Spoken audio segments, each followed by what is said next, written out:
Well, good evening, everybody, and welcome to Charlton Live, sponsored by PSF Steel Limited. This is the big match preview. My name is Louis Mendes. Hope you guys are all well on your Thursday evening on this week's big match preview. Then we will, of course, be looking ahead to Saturday's home game with Stockport County. First show back from the international break as well, so delighted to say good evening. First of all, top right to Mr. Mark Newbury. How you doing, Mark? I'm good, mate, but it's only because this week I have discovered cheesy bean crisps, which are absolutely top class. Yeah. And hey, this gets the chef's recommendation. How much are you being paid to sponsorship on that? I think PSF still might have a word to say about that. And, between me and the tax man, mate, so that's fine. Yeah, and also bottom of the screen, I don't know if he's bought any product placement he wants to do other than that lovely blue. Oh, a Charlton Live Mark, excellent work. Tom Wallin, how you doing, Tom? Company man, aren't I? I know what you need from me, so yeah, I'm all good, mate. How are you? Yeah, I'm not too bad at all. I'm glad that the football is back. Didn't enjoy the international break as per usual. I find it hard to get behind the England friendlies and the Nations Leagues as such. I went to Chertsey against Sutton last weekend, which was a good game. But yeah, nice to be back watching the Addicks. So on today's show, then, as I said, we'll look ahead to the game with Stockport later on. We're going to hear from Russ from the Scarf Bagara War podcast. Looking forward to hearing from them. Mark was on their show last night, and it was a brilliant watch. So looking forward to hearing from them on our show. We'll hear from Nathan Jones, of course, as we look ahead to the game with Stockport. We're going to hear from Nathan a fair bit throughout the show as well, in the first half of the show as well. Just a couple of discussions about what came out of his press day today. He spoke about some comments that have been made about the side. I think by opposing managers more than fans this time over the last few weeks. We'll talk about the FA Cup draw as well, because I think we could have some fun with that one as well. We want to hear from you guys as well. Good evening to everyone in the chat. All hell let loose is in there first of all, asking about team selection for Saturday, which we'll get into in the second half of the show. Mike Salmon's in there as well. Good to hear from you, Mike. Andrew's in there. Dan's in there. Another Andrew, Sam's in there, Aaron's in there saying up the Charlton Live, come on you Red. Dudley's in there, John's in there. Good evening to Valley Barry, who says good evening as well. Yeah, let's know your thoughts ahead of the game with Stockport. I think this might be a Stockport fan. LTP says up the county. Yeah, let us know your thoughts ahead of the game with Dave Challoner's side.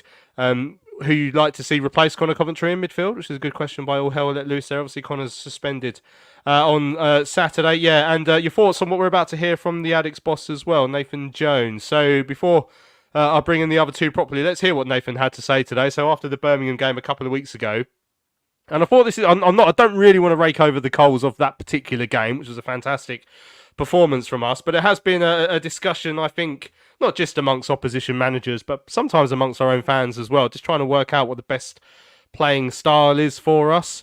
You know, I certainly after that game suggested that we're probably better out of possession than we are in possession at the moment, and a game like that Birmingham game sort of suited us quite well. So Nathan Jones was asked about, well, you mentioned something in the press day, and Rich followed up with a little question.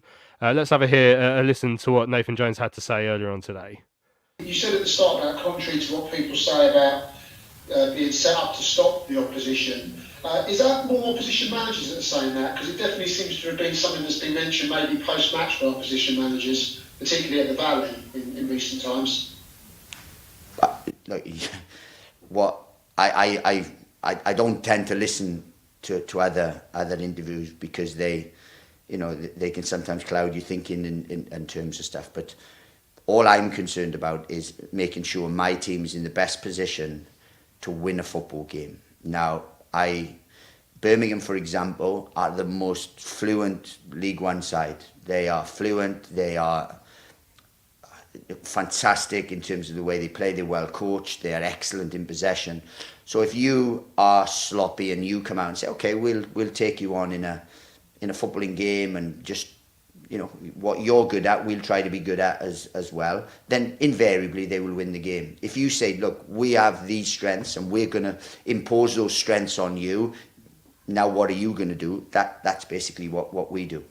We tried to play, we tried to score. We had more shots on target, we had more shots, we had more clear-cut chances than they did. So realistically, I'm not sure what anyone can say about that performance other than that was a fantastic performance. And regardless of perception, you have to stop Birmingham playing because if they don't, they'll score goals. So I don't want to go into a game and think I'm going to need 3 goals to beat Birmingham, so, or any other side for that matter. So in and out of possession, we are set up to be Charlton Athletic, regardless of what anyone else thinks. And very final one, actually. After the game, when we got the audio with him saying it, Chris Davies said that Charlton had spent fortunes in the transfer window, which took us all a bit by surprise, Nathan, because wherever you spend, you're certainly not the sums that Birmingham have spent.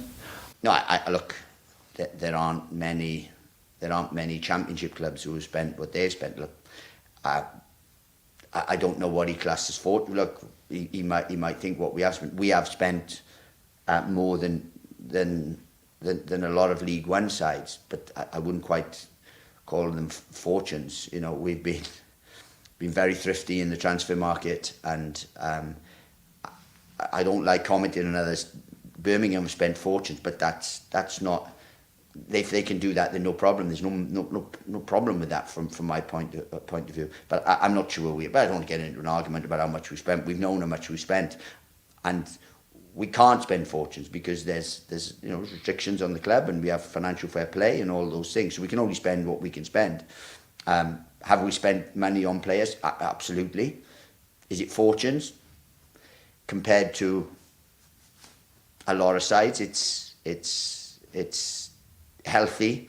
Compared to other sides, it's minute. So again, it depends how you look at it. If he wants to compare us with Welling or with someone, then yeah, we've spent fortunes. If they want to compare them with themselves or with others, then it's minute in comparison. But look, they're entitled to their opinion. All managers. I try not to get embroiled in arguments, and there's a lot of people commenting on us and me and stuff, and that's fine. I try to keep everything in-house in terms of speaking about Charlton. And when I get angry about Charlton. I don't get angry about anyone else. Or if I'm praising someone, I'm praising Charlton. I very rarely get embroiled in what happens elsewhere. There we go. That's Nathan Jones not getting embroiled in what happens elsewhere. And he did sort of have to tread around it carefully, I guess, Mark, because he doesn't want to get sucked too into the conversations about what other managers have said about us. But what I did find interesting was the discussion that has been about playing style. So I think we are a team that is better out of possession. The Birmingham manager sort of came out and said, they came out to stop us, basically, when he spoke about that game. But Nathan said there, it's more a case of playing to our strengths and doing what we're good at, that would then allow us the time to try and play on the ball when we get it. Is that how you see this? Yeah, it's hard, really, because obviously I don't have the stats to hand, but I wonder how many of our games this season where we've had majority of possession in a game. And it does seem that we are better as a counter-attacking, let you come to us side. Only for the simple fact is that going forward, we've said what we're missing in our attacking play. So it gives us an opportunity. And to be honest, I love the fact that he changed it against Birmingham, and their manager can say what he wants. He tried to come out afterwards and said what he said. It was purely deflection from his multi-million-pound team. Not getting a single shot on. So, that worked because everyone was talking about what he'd said and not about how well we'd done. So, and deflected away from his team. And it showed that Nathan, when it comes to it, will change it. Something had to happen. We had those 3 games where we just looked devoid of everything, of hope, of chances, of skill, of endeavour. And how we didn't lose those games by more goals, is one of those things. And we've had periods in virtually almost every game where we've looked terrific, but it's been the final product, which is, being low scorers. And you're looking, are we going to win games 1-0? Are we good enough to keep clean sheets? Start of the season, I'd say yes. Now, it just seems to be, once teams get into our last third, if they're having a crack, it's going in.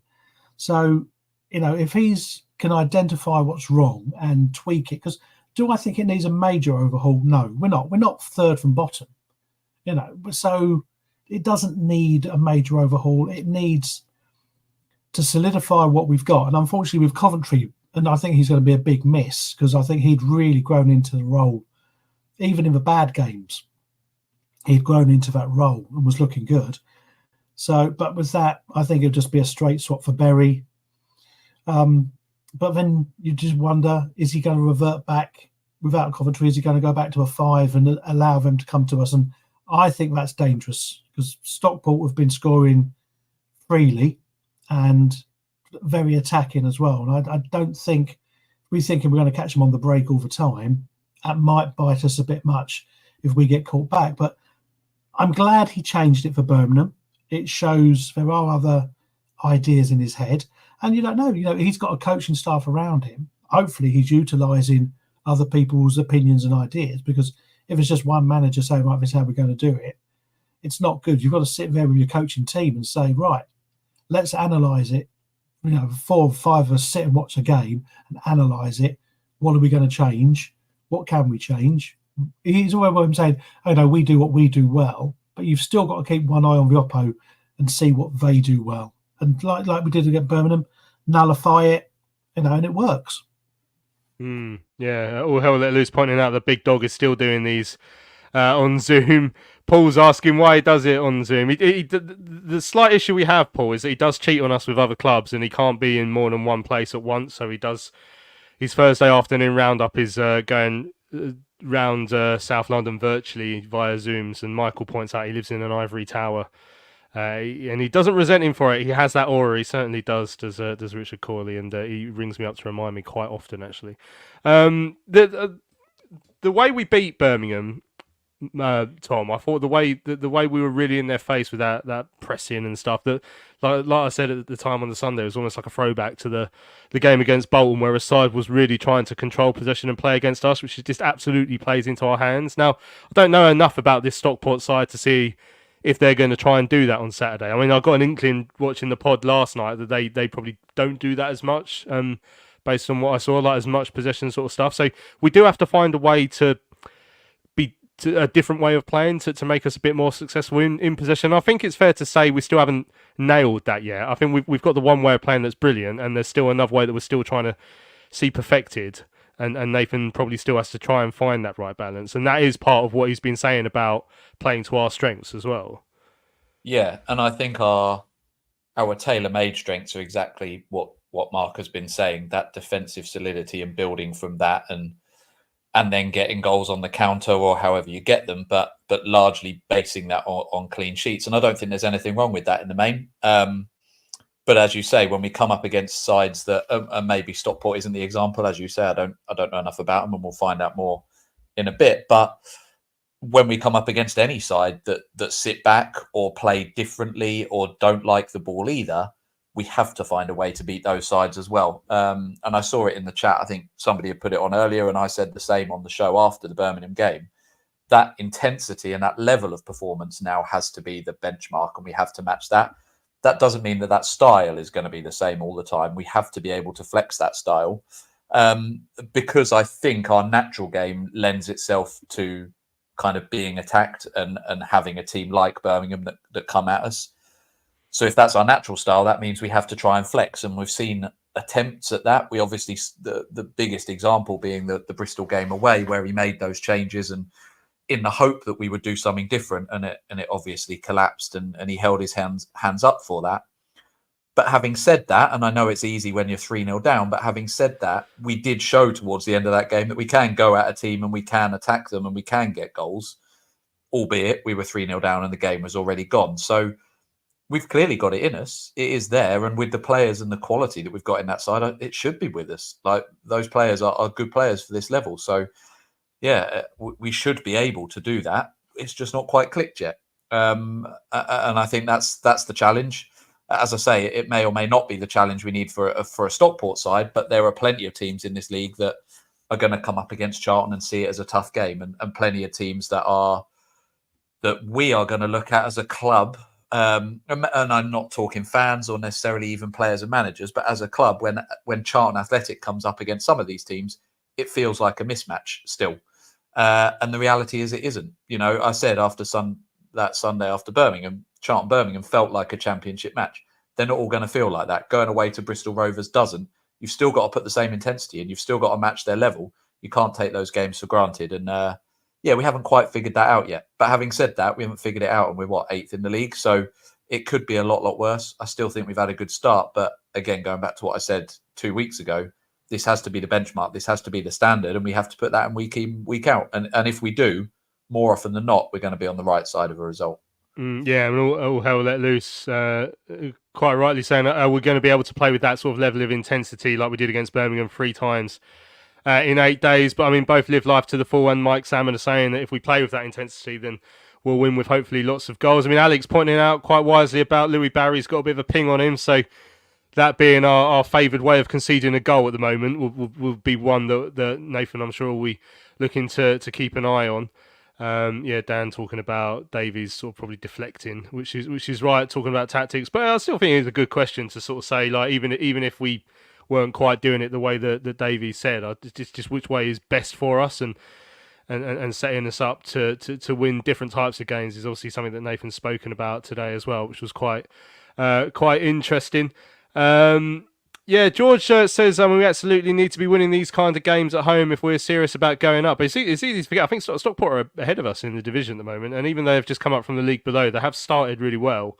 So I don't think it's going to be an easy one by any stretch. And Joseph's saying they've got an attacking threat, but if we neutralise their creative players, we can win. They also concede an average of 1.5 goals in a away game that gives chance for Charlton to try and maintain some of that momentum, which is certainly going to be important for us. And Alex also added, trying to take that momentum forward now after that win against Birmingham. The game's going to be coming thick and fast, especially these home games. Obviously, when we talk about the one that's coming up next week shortly as well, because a couple of things come out of that during the international break. But I mean, it feels a shame that Birmingham game, I don't know if it's just to me, it feels like ages ago now, because I felt like we could have played on the Sunday and won again. Like, I was on such a high after that mark, so it'd be interesting to see how Nathan's tried to make sure that they keep up those levels over the international break. We obviously would have lost a couple to internationals as well. Yeah, funny enough, I talked about this last night on the Stockport Lads pod, saying that it's that momentum. But if we'd played them the following week, I said we'd have looked like dynamite, and it's how this 2 weeks have affected us. Does it give players who have got injuries or niggles chance to heal? Does it give Miles chance to get that extra bit of another 5% on his fitness? We've lost a few off on the international scene, but it's like we lost 10 out of there. So hopefully they've used these 2 weeks to an advantage. So I hate it when they come out and say, they've been training so well all week, because that inevitably bites you straight on the backside. Because if you lose, you're thinking, I didn't want to hear how well they've been playing during the week against each other. You want to know how they're going to do it on a Saturday.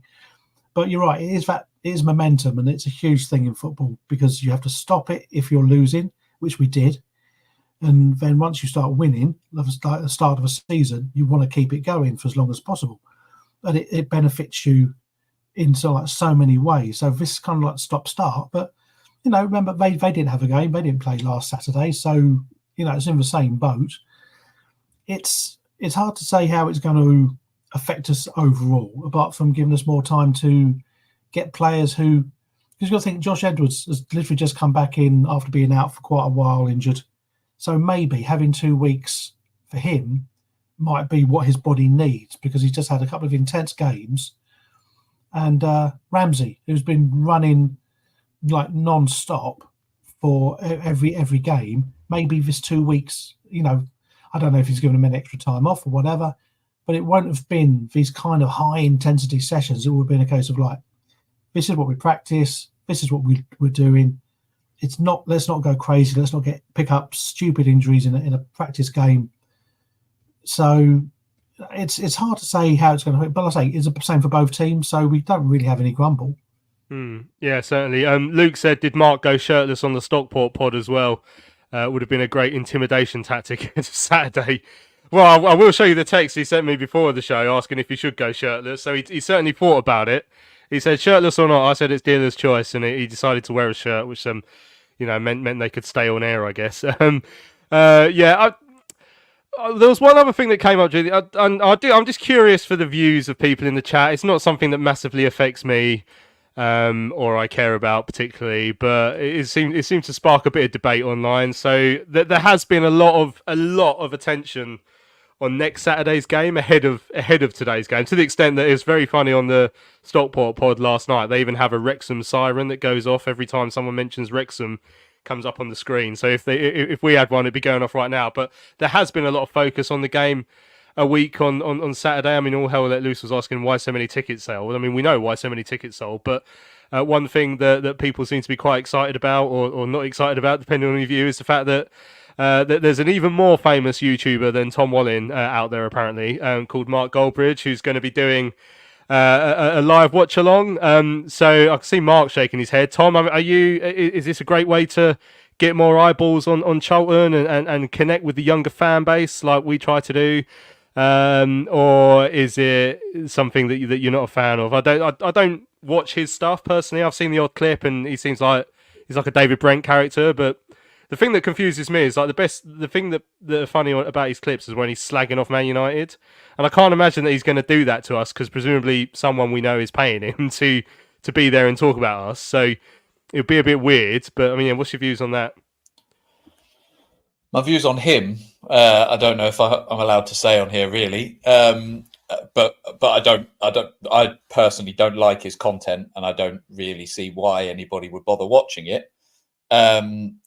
In terms of us looking for alternative ways to market this game and promote this game, I think, can you really blame us? We know we've got Methan in charge in terms of the work he likes to do, and we've seen firsthand through Sunderland Till I Die some of the ideas he has, and I don't blame us for trying to cash in on this opportunity. You know, the Wrexham stuff itself, I don't really like. You know, I find all of that cringy. I saw they got announced as being on telly for the FA Cup today, and again, doesn't come as a shock.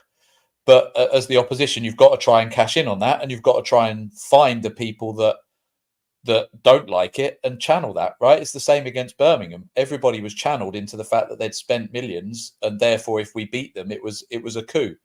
So now you look at this and you think the same thing, and you have to try and turn the fan base against the opposition rather than just supporting Charlton.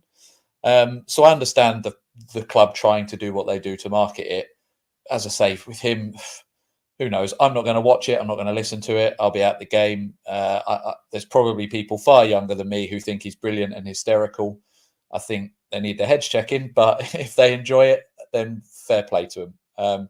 There's plenty of stuff like David Brent that I enjoy that people think is awful. So each to their own, I suppose. But yeah, it's a strange one. Yeah, excellent stuff. Mark, do you want to have your say quickly before we go in here? I feel like you're definitely his target audience. So. No, I mean, look, I've seen the clips, and when Man United lose to a late goal, it is hilarious, his rants. But he's decided, I'm going to follow these random clubs, and he chose us, and you're thinking, that's fine. Then you were never truly the supporter of a club who you got famous from, and why you've chosen to come and attach your name to us, good or bad, I don't honestly see what it brings. Yes, he's got people watching, but I mean, it's people, Man U fans who used to do his watch-alongs, and people who, like I say, you watch the clips of him losing his stack completely when they concede stupid goals, which was amusing to watch. But can you watch that for 90 minutes? Can you listen to him moaning on? And we're used to League One's refs. We're used to League One's games and teams and stuff like that. And you know what's going to happen, you know, a lot of the time. And you almost become almost desensitized to it. And having someone who follows this Premiership club, the biggest Premiership club, and then goes, oh, I'm going to follow these little clubs. It's like, it seems really patronising to me. You know, I just don't get what he gets from it, because it's like you said, you'll watch another game. You'll watch, like you said, you went to watch Sutton. That's fine. And I would watch, I'd watch a game in a park if I was going past it. But to have that kind of like, oh, I'm not going to follow this club who I've followed for years. I'm going to choose clubs at random and follow them, see how they go. I don't know. It's it's pointless to me. It's pointless. Well, the most important thing is whether, I guess, it gets eyeballs on the clubs, and whether it does or not, I don't know. But we'll see how that works out. Like I say, he's got lots of subscribers. Sam said he's more of a Man United fan, so don't understand why he's doing it. Wrexham are just another football club. Only noticed because of their owners. Totally agree with Tom's comments. But like I say, hopefully we'll get some eyeballs on the club out of that. Right, we were talking about hate figures. The FA Cup draw was made during the week on Monday, and genuinely, like, you're always hoping for like non-league away. That'd be quite fun. And if it was going to be one we've played recently, then you need to have some sort of hook. So Southend, not too far away, a good away day, and of course someone we can boo religiously in Macaulay Bonne, who's bound to score and celebrate in front of us and all that sort of jazz. So let's hear what Nathan Jones made of the FA Cup draw. He also played for Southend back in the day. This is what Nathan made of the draw. Last from me, the FA Cup draw. I know we'll probably mention it a bit more as we get closer to it, but do you look at the draw and when it's happening, think who we're going to play against? And when the Southend came out of the hat, of course, it's a former club of yours that you played for about 100 times, I think, somewhere in that order. Do you look and think, oh, I fancy that as that team comes out and then we get picked? Does that give a bit of extra edge to the game? Well, look, what I always have said, I like cup competitions and I like the romance of the cup, and this is a romantic tie in terms of stuff. It's what I don't want to do is, and that I'm talking about not just first and second round, talking third round stuff. What we don't want is another League One team. I would rather test myself against a Premier League team, against a Championship side, or against League Two or National League. So that is something different for us to prepare, and it seems like a different competition. If we draw Birmingham again, or we draw Cambridge, or we draw like Stevenage, then all you're doing is just preparing for another League One game, and then there's no romance, I don't think, in it. Like, no one gets excited about that because it's like, well, okay, it's just another game. Like, so this provides that because of it's a different opposition, one that we won't play in the league this season. So it has a bit of romance, and that's what I like, to be honest with you. I'd rather play someone that's excellent in League Two, for example, in the top of the League Two, than someone that's bottom of League One, just because it's something different to prepare for, and that surprised that. With Southend, I know the manager Kev May is a very good friend of mine. I played with Kev for 2.5 years at Southend. I had really fond times there.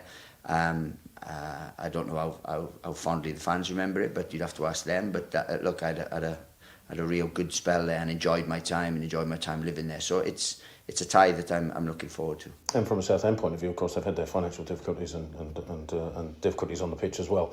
It'll be a much needed financial boost, because I'm sure we'll take a decent crowd down there. Well, I have no doubt we'll take a decent crowd there, and it's a nice one for the fans. A little day out and in sunny Southend and stuff. So I understand the problems they've had. They're starting to have them when I was there. A good man was there. A guy called John Main, who I really, really liked, and he worked under Ron Martin. For some reason he left. Now the owner has been there. They've had some issues which have been well documented. I don't want to comment on that because I don't know the ins and outs and stuff, but all I know is I enjoyed my time there. It's a really, really good club. I enjoyed living there, so look, it'd be nice to go back. There we go. That's Nathan Jones just on the cup draw. Obviously, we'll go more into the detail of what's going on down at Southend before the game, Tom. I think they've had their takeover now. Although obviously we'll go more into that at the time. But just the Macaulay Bonne factor, bit of fun, that one, isn't it? I mean, surely at some point, as a football club, we have to find a way to beat Macaulay Bonne. So maybe this time's the time. Got to happen, hasn't it? Got to happen. But I've already seen it in the chat, and I think we were saying it the other day. Everyone's going to put money on him to score his customary one goal for the season, and it will be against us. It's funny how much of a villain he's become, really, because I didn't think he was that bad that half season we had in the Championship pre-COVID. He was scoring a few goals alongside Lyle Taylor and doing all right, and then got sold for big money, didn't he? Which was big-ish money, I guess. So we did quite well out of him at the end, and then suddenly everyone hates him, and now he's turned into a proper villain, giving it the celebration against us when he scores. So, it adds a bit of spice, doesn't it? Again, the first round, things like the FA Cup, if we're not going to get through to a round and draw a big side, my opinion, at least while we're in League One, is get out of it as soon as we can, to be honest, because it's a distraction from the league. But at least that adds a little bit of spice to the first round game. Yeah, and it helps us get out of it quite quickly as well, as we found out last season playing against Macaulay Bonne. Excellent stuff. Right, John's asking if the game's likely to be played on the Saturday. We don't know for certain yet, so we're not one of the main TV picks. I think they still do that weird thing where a few games get moved to the Sunday for BBC final score or some nonsense. Or we had a game up at Mansfield once that was on a Sunday for no obvious reason. So we don't know for certain, but at least it won't be the Friday or the Monday. Which will be, all hell let loose. Is asking if Tom forgot the 6-month loan from QPR and the liking of the Ipswich thing after they beat us 6-0 when he was playing for us. I mean, the when I really sort of lost it was when we sold him to QPR for £2 million, and I spent about 3 years religiously taking the mick out of my QPR supporting neighbour, and then we signed him back. I was like, oh, for God's sake. Right, let's have a quick break. When we come back, it'll be time to turn our attention to Saturday's home game with Stockport County. PSF Steel Limited is a trade supplier of steel fabrication and erection services to the new build, construction and refurbishment market in southern England. With their unrivaled depth of experience, they excel at providing their customers with high quality and cost-effective steel fabrication solutions. Their customers include national and regional house builders such as Barratt Homes, Bellway Homes, the Vistry Group and Taylor Wimpey. They pride themselves on their service-based ethos and commitment to customer service excellence, which includes full technical backup and on-site services and support. If you would like more information, go to www.psfsteel.co.uk. That's www.psfsteel.co.uk. Hello fellow addicts, I'm so excited to tell you all about our micropub, the River Ale House. The River Ale House is based in East Greenwich. It has 6 Pub of the Year awards, an ever-changing selection of amazing beer. It's owned by Charlton fans, walkable to the ground in just 20 minutes with buses that go direct to the Valley too. If your matchday routine includes a drink with your friends, you must join your fellow addicts in the River. See you soon. Right, welcome back to Charlton Live. This is the big match preview on your Thursday evening. Looking ahead to Saturday's home game with Stockport County. Just delighted to say now that fresh off a stint on BBC Radio Manchester, we're now being joined by Russ from the Scarf Bagara War podcast. Have I pronounced Bagara right? He's a bit of a Stockport legend, isn't he, Russ? But yeah, Danny Bagara. Yeah. Absolutely. Brilliant. Well, yeah, we're delighted to have you on the show this evening. Been a decent start for Stockport in their return to the third tier. How would you assess your start to the season?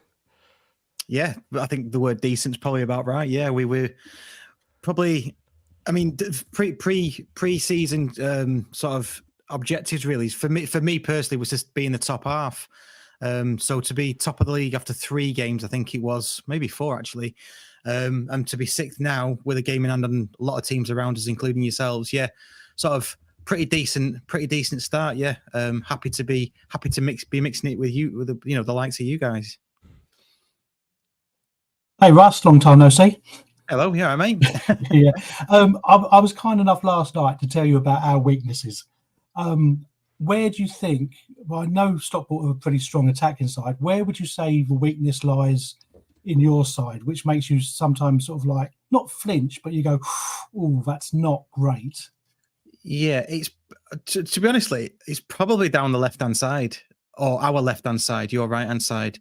We have a player called Ibitore there, and he gives a lot of fans the jitters. Let's put it that way. But I say that, and I'll counter myself as well. He's a Gambian international, and he's actually the best of our players rated on FOTMob. So he can't be doing that bad. But he does give a lot of players, a lot of fans the jitters, a lot of stray balls and things like that. So I would say down the left hand side, we're struggling down that left hand side. That's why we took the option really to postpone, because the internationals, we had no available left back. Ryan Rydell's just coming back from injury. Teo Adaramola was on loan from Crystal Palace. He was away on international duty with Ireland as well. So we were thinking down that left hand side's a bit of a problem area for us. Russ, tell us a little bit about Dave Challoner and his history with the club, obviously with you as a player and then going on to manager. I can't imagine there's many people who've got a bad word to say about him, given the managerial stint he's had so far, but just give us a little bit of that history to date. Yeah, no, you're right. There's not really anybody that can have anything bad to say about him. Played for us. He played for us in a period of time when we were on our way down, and the club was kind of being devolved at the time. And I've interviewed him on a couple of occasions, and we've spoke about that. And he said it wasn't a great time to play for the club. It was a tough time to play for the club. So it's kind of nice that he's with us on our way back up through all the investment we've got, and we can talk about that if we want to. But yeah, he's a serial winner. I think a lot of people, you may have heard his stats. I don't know, something stupid like, I don't know, 6 promotions. He's been in the playoffs in every other season, bar one, that he's been a manager, from Colwyn Bay all the way up to Stockport County. He did have a bit of a rough time at AFC Fylde. I think he got sacked in the end from there. But for us, he's just been immense from day one. He came in after we had Simon Rusk, who's now was part of the Old England setup. I'm not sure he's part of the New England setup. And he just, with the same players, you could see as soon as we played Bolton away in the Cup, it was just a different team. And his motto is, intensity is our identity. So we're really pleased with the way it's going, the way he's managing us. And he seldom gets it wrong, which is great for us. He made a very good decision as well in turning down the chance to come and manage Charlton under Thomas Sandgaard as well, which I think people might have forgotten about. Yeah. I mean, you mentioned it there. Obviously, it's been a number of years now since Stockport. I mean, you went as low as National North, didn't you? Like, it's ridiculous to see a club of that size at that level. But just tell us a little bit about how the club found themselves in that situation and what's happened since to right the ship. Yeah, I'll give you the short version. I've done a podcast series. There's about 8 or 9 hours of it in full. If anyone wants to go and look at that on my YouTube channel. But it was just a catalogue of errors.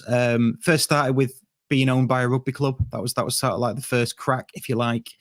Then there was missed VAT bills, mismanagement, misrunning of the club, and that all culminated in going down to semi-professional regional football. And you can imagine a club of our size, I'm not being sort of, big-headed here, but, we even in National League North, we were getting 3,000, 2,000-3,000. So we didn't think we belonged there. We cleared the decks, though. The fan groups got together, cleared the decks, and managed to get ourselves back up into the National League. But, yeah, it was horrible on the way down. I think we broke loads of records, lowest points in certain divisions. We were just the whipping boys for everybody for a good long period, and we were in the National League North for 6 years as well. So it's not like every time County have gone down, and I don't know if it's the same for you lads, but I always think, well, we'll come back up the next season because that's what every other club does. But not for us. We went down and just kept on going down and finished 14th in our first season in the National League North, and we were getting beat by teams that, I mean, Vauxhall Motors, I don't even think they exist anymore, and it was just the players' parents and family that were clapping when they beat us 1-0. Because there was just nobody there. It was just horrific. Yeah, honestly, James says mismanagement of a football club. Well, now I've seen everything.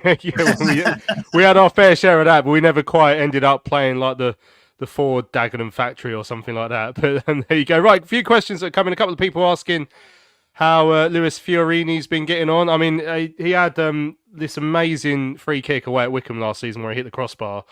But other than that, I feel like he didn't really do anything for us.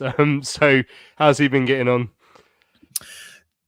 Slow start. He came in and he got injured. I think he got injured at Pinatar in Spain. I was there, but I was a bit drunk.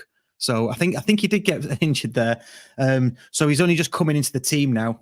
So he sort of made his first start of the game before we went for this international break, which got us the criteria to get the international postponed, actually. But he's looking good. He's looking good for the level, and we're hoping to see more of him and better things from him. Quite pleased that we've managed to attract a player of that standard, really, because it's not something we're used to. Yeah, well, once you see more of him, it'll be interesting to see if you still say that, purely because we didn't see much of him at all last season. All Hell Let Loose says, why do you think it has been such a good start to the season? And Tom's just asking, do you think you can keep up the consistency and stay in that top half of the table for the rest of the season? The why's got to be Louis Barry, I would say. I mean, he's just been amazing for us. He was the starter last season as well, got injured. We managed to get him back on loan from Aston Villa. He's been brilliant. And just the recruitment, I think, as well, not just from this season, but over in last season as well. We've brought loads of different players in, loads of new players in, so that the team that won League Two is not the team that plays now. And we've got probably one or two that are still there from winning the National League as well. So I think it's just having players like Jack Diamond in there, Louis Barry, players that can make things happen, and having a really good defender at the back like Fraser Horsfall, who's just been immense. And we've added Bate to that as well, Lewis Bate, who's our club captain at 21, and he just looks like he's a really solid player for such a young age. So yeah, all just sort of coming together. I expect us, to answer the second question, I expect us to just keep on getting better and develop, but it's our objective to get into the Championship in the next 3 years. That's the plan, part of a 7-year plan from the National League. So I'm quite happy with top half. Playoffs at a push, but I think that's about as much as we could probably go. I think there's too many teams that are much stronger than us. Yeah, and just finally, I mean, I watched your show last night with Mark just to try and get a little bit of info on you guys and how you're going to sort of set up away from home. And I got the impression after Mark left, you were saying that you thought the way that Charlton play might play into your hands a little bit when you come to the Valley tomorrow. And what sort of tactical setup and performance can we expect from Stockport? And I mean, how do you see Saturday going? Yeah, it's a good one because we say this on our podcast. Yeah, the way you play is going to play into our hands. We said that about Leyton Orient, and they smashed us like 4-1 at home. So just take whatever I say with a pinch of salt. But yeah, we tend to set up with 3 at the back playing wing backs. It all does depend on how he thinks you're going to set up, though, and how he thinks the game's going to sort of play out. So there'll have been loads of homework done on you lot, but generally away from home, it's 3 at the back, 2 wing backs, and then you've got Barry and Diamond on either side, and Carl Wotton up top with the rest in midfield. So he can switch it to a 4, and he has done in the past. He does it all the time, either during the game. He's not afraid to make a sub at half time, and he's not afraid to go early and make loads of subs on the hour mark or whatever. So it's a difficult one to say. Until we see his pre-match interview tomorrow, it'll be difficult to know what he's thinking is, because he could go 3 at the back or 4 at the back. Excellent. And just one more, just because a lot of people are asking, and I'm curious as well. For those of us watching on YouTube rather than listening to the podcast, have you got a pub in your house? Because that looks like an amazing setup you've got going on there. Yeah, I've got a bar in my back garden. It's called the County Arms, and it's got loads of county stuff in it. That looks amazing. What sort of drink? Have you got beer on tap? And I've got a Philips pump machine thing, yeah, and a massive beer fridge. Yeah. Oh, excellent. Well, for the away game, I know where we're all going. Look, we're coming to Russ's house. More than welcome. Yeah, of course. Lovely, jubbly. There we go. Russ, thanks for your time, mate. Cheers for joining us on this evening's show. I'm sure we'll speak again later on in the season. Cheers. Take care. Cheers. There we go. That's Russ from the Scarf Bagara War podcast, telling us all about Stockport County with, I'd suggest, the best setup we've seen since that show that Joe did in the pub, because he'd left his laptop there the night before and had to drive like 40 minutes to go and pick it up. But yeah, wonderful to hear a little bit more about Stockport County there. Ahead of Saturday's game, let's hear from the Addicks boss, Nathan Jones, then ahead of the game, bit of a fitness update on the squad and see how he feels ahead of the game with Dave Challoner's side. An intense game on Saturday. There was a lot of tired bodies both during and after the game. Specifically, Daniel Canoe limped off with what looked like a heavy knock. How's he? How's the squad generally? And of course, Gassan missed the game because of injury. How's he in terms of his injury? Well, we've still got a couple that are probably not available for the game in terms of it's come too quick in terms of stuff. Daniel rolled his ankle. So he won't be available, but I said just gives someone else an opportunity. It was a real competitive game in terms of lots of elements. But the international break gave us time to recuperate, to work again, and hopefully to be ready for this game. And too soon for Gassan as well, do you think? Yeah, look, we got to be careful with Gassan. In terms of it was a blow to sort of his body and stuff. So it's not a typical footballing injury, so we've just got to make sure that he's right before we put him back in. Now, whether that's Saturday or whether that's further down the line is another thing, but it's touch and go with him. And as well as that, obviously we're going to miss Conor Coventry because of the suspension situation. Running into what if we had to be intense against Birmingham, we've got 3 games coming up now in quick succession where have to keep that level of intensity, I guess, and that starts against Stockport, who have also got probably the second best away record in the league at the minute. So, I mean, we all know, excuse me, we all know they're going to be tough, but we're going to have to keep that level of intensity going.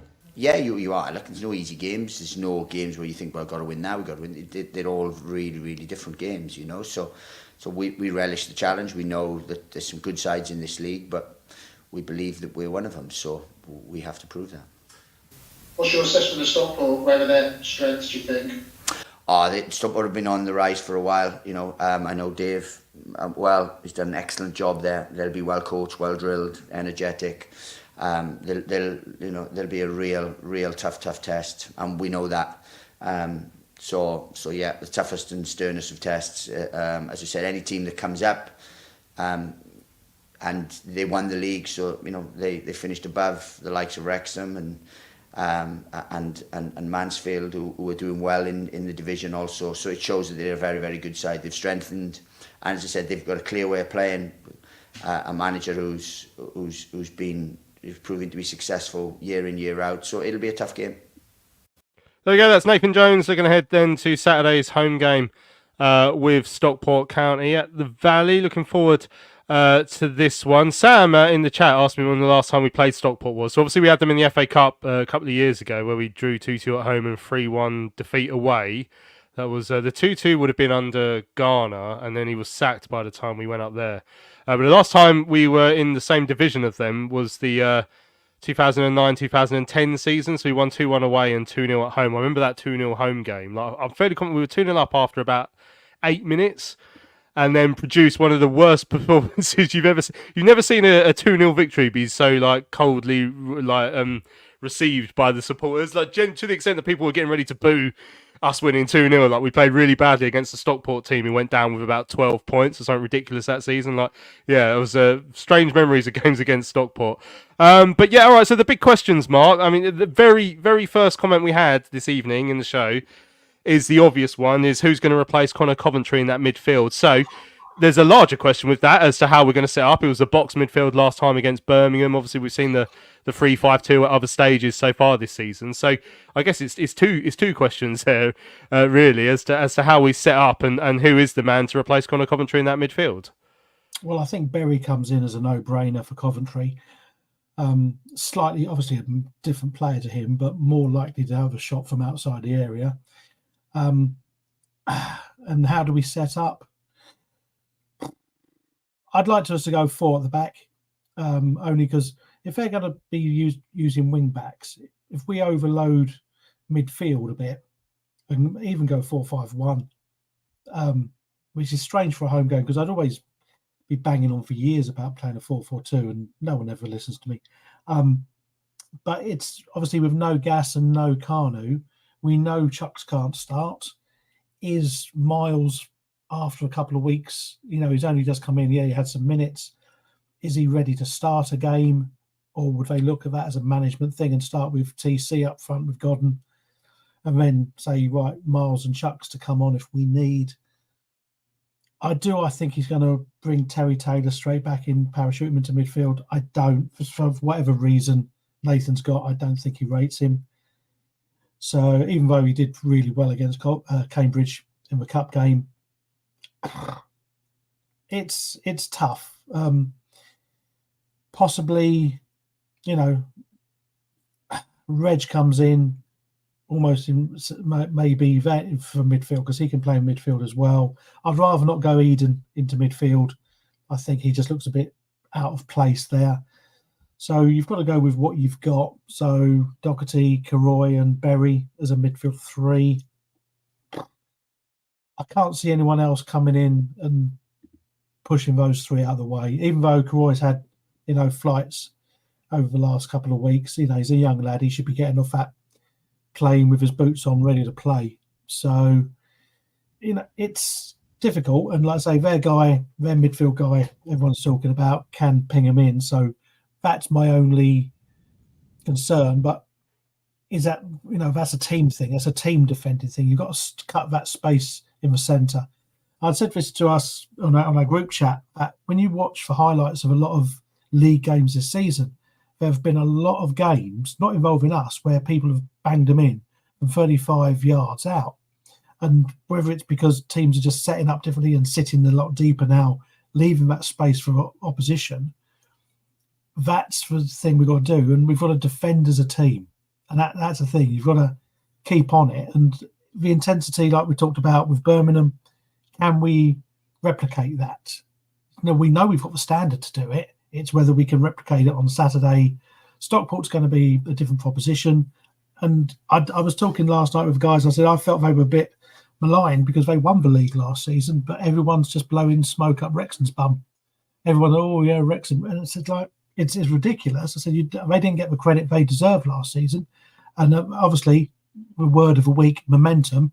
They've carried it on into this season, and they're looking good for it. I mean, yes, Orient put a few past them, but it's one of those things. I think they'll finish top half. Do I think they'll finish above us? I'd like to think not. But, they deserve to be where they are at the moment. Yeah, certainly. I'm just looking at some of the suggestions. So, Rustos saying hopefully we play the same formation as we did against Birmingham, can't go back to the 5 at the back, which would be that box midfield. So, at the base of the box midfield was Coventry and Doherty, and then Anderson and Alan Campbell played further up, if I remember rightly. So in that case, as Luke says, if it stays out, then Berry would be the least likely to come in unless we change shape. In which case, ironically, after and I've said all season, people were calling for Terry Taylor because they just wanted to see something different. But he would, on paper, would he be the clear and obvious change there? Tom, I mean, to sit in that, if we sit with the 2 defensive ones, so Doherty, did Doherty sit in the base with Coventry in that box, if I remember rightly, and then Anderson and Alan Campbell were further up, weren't they? So presumably, yeah. So I think it would be Terry Taylor to go there, but I'm not sure. Like I say, I mean, we don't know for certain because we've not seen him play enough to suggest that he's definitely going to come in and improve the side and be the man to replace Connor Coventry here. Yeah, and I think your initial question to me, is he the obvious replacement? I think the whole point of this discussion is it's not very obvious. That's the challenge. We've been saying all season that central midfield area, particularly whilst we were playing 3 in there, and now when we're playing kind of 4 central midfielders, we haven't really got the backup that we need. I think what All Hell Let Loose has said is perhaps more likely, and that Campbell might drop back alongside Doherty, and then you can put 2 more up front, so then Berry could come in alongside Karoy, possibly. And all of that's on the assumption that the box midfield is the way to go. I know it worked well against Birmingham, but again, this is a different side, and Jones is going to set up for the opposition, as we spoke about right at the start of the show. So it's a really difficult one. Terry Taylor, a bit like Mark, really, he just doesn't seem to fancy him for whatever reason. I haven't seen enough of him to judge whether that's the right call or not either way. I know he had a good game against Cambridge, but Cambridge are awful. So it's a difficult one. I think that the clamour for Taylor to come back in is probably over the top. I also think the fact he's had no league minutes is perhaps a little bit far the other way. So, Stockport, as we said, are, level on points with us, but game in hand. They're above us in the league. I don't think they've lost away all season. Chucking Terry Taylor into a game like that is a little bit of a Hail Mary, if you like, when you've got players that probably have been playing and got minutes that could do it instead. I agree with Mark. I don't think, although he's talked about Eden in midfield and trialled him a little bit, was it pre-season? I can't see that either, pretty much for the same reason. So I think really you're looking at Karoy, Berry, Campbell and Doc as your 4. And if you're going to go with a 4-man midfield, then they are your 4. But if not, then I think you look at having to change the shape and looking elsewhere. But as a couple of people have said, you only want to change the shape if you're doing that because it's going to beat them, not because you have to. So, as a couple of people have said, you really see how much Coventry means to us when he's out of the side. So that'll be an interesting test of the rest of the side. And as All Hell Let Loose says, we just haven't really got natural cover there at the moment. It's a selection headache, I think, and a tough one for Jones. But based on what he's done, both good and bad, if we look at some of the games we've had recently, we know he's happy to change it up and give things a go. So let's just hope he gets it right. Yeah, I mean, Tom's saying I'd like to see Terry Taylor on the bench at least potentially. Luke says we do have cover for Coventry. The manager just doesn't rate him. I mean, he did say a couple of weeks ago that Terry was closer than perhaps people realise to getting involved. But as I said a couple of weeks ago, we speak about Terry Taylor more than I speak about my own family these days. Like, I feel like Terry Taylor like gets spoken about so much. Maybe to an extent it'd be good to see him play Saturday, just so we can finally make a decision on actually if he is the man who needs to be back up in the squad, or if we need to bring him in, make him captain, and let him have a go in goal if he wants to do that as well. The other obvious question up top. I mean, as Dean points out, it'd be good if we could bring in Andy Hunt, because he got a couple of hat tricks against him in one season. He's won at Stockport. He got consecutive hat tricks in away games in Stockport and Norwich. I think on like consecutive Saturdays or something like that, hat tricks, which is quite impressive.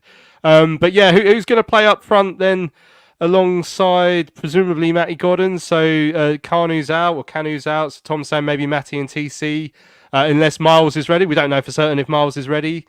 Mark, I mean, we will miss Canu because of that pressing, and maybe it took us a little while to see it this season, but against Birmingham he was superb. So we'll miss that energy and that up top. We will, and I was just sitting thinking, we don't have a dearth of wingers, where we used to have real sort of like whippets down the side. I mean, now Campbell's playing more central. We don't really have anyone who's looking to take the ball on the outside of the foot, hug the line and cross it in. We're relying on our fullbacks to do that. And Josh Edwards isn't a bad crosser. Ramsey is not great. He tends to put a bit too much beef on it for my liking, and it goes flying over. So that's one thing I was thinking we were short of. We had all these midfielders, but we had no width. And it just makes it very cloggy in the middle. So with Campbell and Carroy and Doc and Berry and Coventry when he's there. And it just, sometimes with these games, you're thinking, I just like a bit of width where you can, the left-hand centre-back can suddenly whip one across onto the right wing, and it stretches for teams. So it struggles. I think he's going to have to go with TC if he wants to start two up front, TC and Godden. But then it leaves coming off a bench. If you've got Miles and Chucks on the bench, what other really attacking option have we got to come from the bench apart from those two? And that's a bit of a concern, because I don't think any of the under 21 kids are potentially ready yet. We know Dixon needs to get used to the style of football in this league, so he's not going to be on the bench. So I think if you look at the bench as say, what can we do to change the game if we're one down? Yes, we got Chucks, Miles could come on, but we don't really have a lot else up front to, out wide, and it's a bit concerning, shall we say? Yeah, I mean, a couple of people talking about, like, say, Dixon, but I just get the impression he's not quite ready yet. Again, I mean, this is based on someone who saw him play in one of the 21 games. He says he's probably not quite there yet, which is fine. But as Nathan Jones said himself when we signed him, it'll take a while to get up to speed in terms of fitness and that sort of thing. Just coming from a very different sort of world from League One football, is that'll take a while. But yeah, a few people saying they'd like to see Dixon coming in soon. Adam says hopefully that Lee Byrne will start and play 60 minutes. Luke says it doesn't really fancy Godden and TC as a pair of none of them can hold the ball up. We have to take into account that we've got 3 games this week as well. Obviously, Tuesday we're playing away at Barnsley, which if we get a chance to, we'll look ahead to on Sunday's show. But we've run out of time on this week's show. Absolutely flown by us. Thanks to everyone who's joined us live on YouTube. Thanks to Russ as well, who gave us the lowdown on Stockport County earlier on in the show. Thanks to Mark and to Tom. Good to speak to the pair of you as per always. Cheers, lads. You're welcome, mate. As you can see scrolling along the bottom there, don't forget to check out our merch store, charltonlive.etsy.com. If you want one of our mugs, Christmas is coming soon around the corner. Start buying those, or get a job lot in for Halloween and just hand them out, trick or treat. As long as you buy them, I don't care what you do with them. And as I always say, don't forget to subscribe to our YouTube channel, so you never miss another show, or wherever you get your podcasts as well. Never miss another episode of Charlton Live. So we'll be back on Sunday to look back at whatever happens against Stockport County. But for now, I'm Louis Meadows. Thanks for listening to Charlton Live, sponsored by PSF Steel Limited. This has been the Big Match Preview. We'll see you again on Sunday morning.